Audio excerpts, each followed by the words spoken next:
What's happening to America? 50 years ago, my 4 years there, I was under Eisenhower, and obviously that was probably one of the most, the best and most prosperous years of Eisenhower.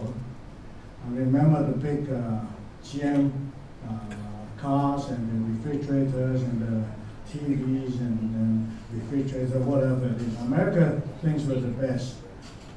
And yet somehow 50 odd years later, it seems to be that when a country was able to produce a Liberty ship in 3 or 4 days, and yet you don't have a shipyard anymore to build anything on. When General Motors, Charlie Wilson said what was good for General Motors is good for the United States, maybe he was prophetic, because look at what's happening to General Motors and look at America. So this trip, when you see China, now China has been a very poor country, but thanks to Deng Xiaoping 30 years ago, he said, well, we got to do some changes and Dolan reform. And in the process, 30 years later, the Chinese farmers has never had it so good, because throughout the history of China has never been able to earn as much money. And Wen Jiabao also helped them. That 3 years ago, he waived all the taxation on farmers. This is one way of redistribution of wealth. So the whole country now is earning maybe 2,000 something US dollars a year, which by US standards is still below the poverty line. But in China, where people are earning $2,000, they're able to live reasonably well. At least you don't see any beggars, you don't see people starved to death, which is quite something. 1.3 billion people, whereas 30 years ago they hardly earned anything, and it was abject poverty. And yet, with something defined by America as below the poverty line, I think it's $4,000 or something in America is called the poverty line. Somehow something is going wrong. Why is that these people can make do with 2,000 odd, and yet in America they can't do it? So I think the political system, the economic system, I don't know what has gone wrong, but something is going wrong. And I certainly hope that in future there are some bright people, and there are a lot of bright people in America. Unfortunately, you don't always put those bright people to work or allow them to work. America is a nice country because we believe, we have shown in history in America that we've been very nice to everyone. When Europe had its trouble with Adolf Hitler, afterwards there was a Marshall Plan. And when Japan, despite of the fact they did a sneak attack on Pearl Harbor, and look at what MacArthur and the scholars that helped the Japanese industries prosper and make Japan with such prosperity. So this is the kind of message that you want to go out and tell people, and you got the credibility because you have done it. But rather than just say there, either you're with me or against me. After all, George W. Bush is not running a mafioso. No, it isn't. You're running a country. You're representing a country of a really great heritage and also great generosity. Look at how many foreign students you have trained all over the world and sent them back and no questions asked. So I don't know how this can do, but whatever it is, I sincerely hope that America has got to have this change. And I was having great hopes when Obama said, change. I didn't ask for change from bad to worse, or just keep changing. I think this is important. So you write to your congressman and say, well, we must do something and do something right. I think the best thing is to talk and negotiate with everybody, so that you can enlist some of the help of the more moderate Muslims, the more moderate Buddhists, Confucius, whatever. It doesn't matter. And say, well, we want genuine peace and not war. I also want to tell you a little story which I heard direct from the horse's mouth about 10 years ago. It's about Deng Xiaoping, the meeting of Deng Xiaoping and Lee Kuan Yew. As Lee Kuan Yew said that Deng Xiaoping in the 20s went to studied and worked in France. And he passed by Singapore by boat.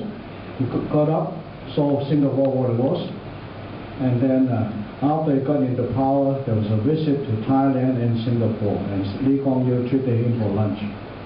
And during lunch, Deng Xiaoping said a nice thing. He said, look, Singapore, I was here in the 20s, it was very poor, now you have done a tremendous job.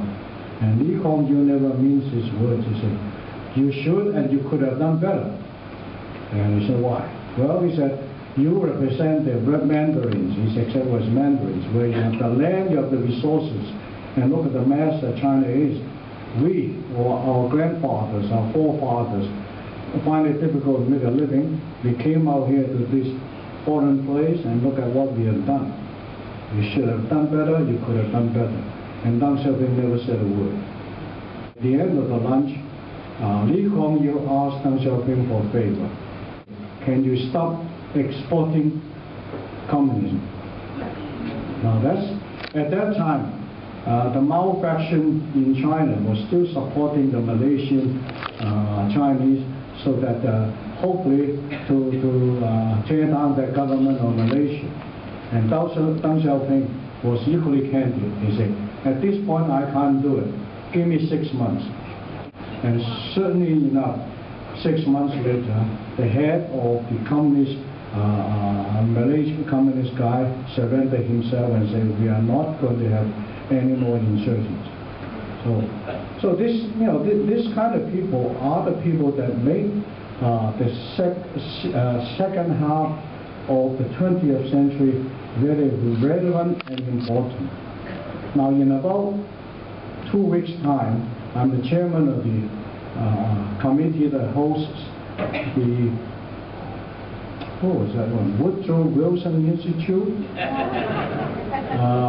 which came to Hong Kong to honor 2 people. One is Chief Justice Lee here, and the other one is from Woking, Victor Fong, Dr. Victor Fong. For one is on keeping the government service, and the other one is being an international corporate leader. And I was asked to be the chairman to officiate that. And I said, well, I don't want to be in the limelight or anything. This is hard work. But anyway, I was forced to do it, and I do it for one reason.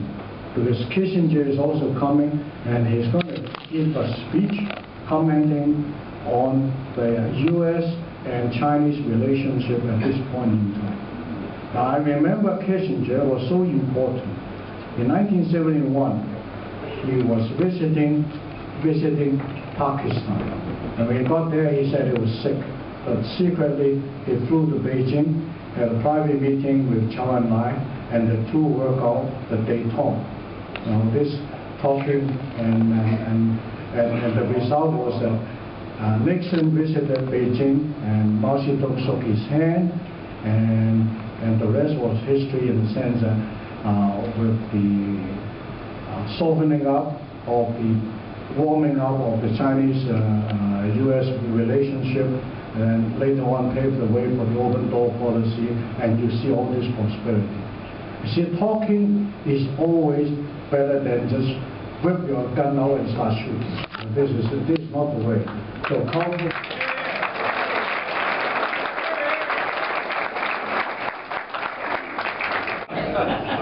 So I think I've said enough, but just something. The last bit I want to say is that don't worry about Hong Kong. With Hong Kong, we have 50 years of complete high degree of autonomy. We don't pay any taxes to Beijing. They pick up the expenses of defense. But the biggest worry now is we are going to have universal suffrage. Hopefully not too quickly, but when they do, what's going to happen is there are 60 seats on the council. And when they get 60 do-gooders on the council, then we're going to have free lunch, free dinner, free breakfast, and everything is free. Then at the end of the day, it's like California. Who the hell is going to pay for it?